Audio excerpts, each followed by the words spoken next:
ఓం శాంతి.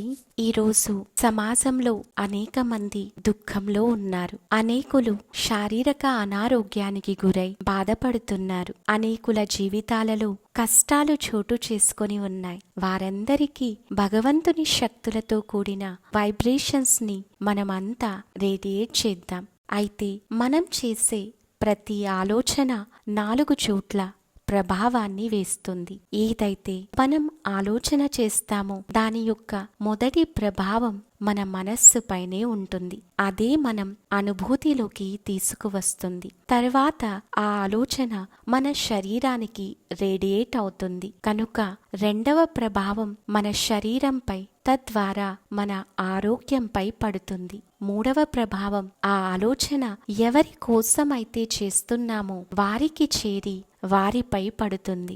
4వ ప్రభావం పూర్తి విశ్వంపై ఉంటుంది. మనం చేసే ప్రతి ఆలోచన యొక్క వైబ్రేషన్స్ పూర్తి విశ్వంలో రేడియేట్ అవుతాయి. నేడు మన సృష్టి యొక్క స్థితి ఏదైతే ఉందో అది మన మనస్సు యొక్క స్థితి యొక్క ప్రభావంతో ఏర్పడింది. కావున ఎలాంటి వారైనా, శత్రువులైనా, స్నేహితులైనా అందరి కోసం శుభ సంకల్పాలను మనం రేడియేట్ చేయాలి. దీని యొక్క ప్రభావం పూర్తి విశ్వమంతా కూడా వ్యాపింప చేయబడుతుంది.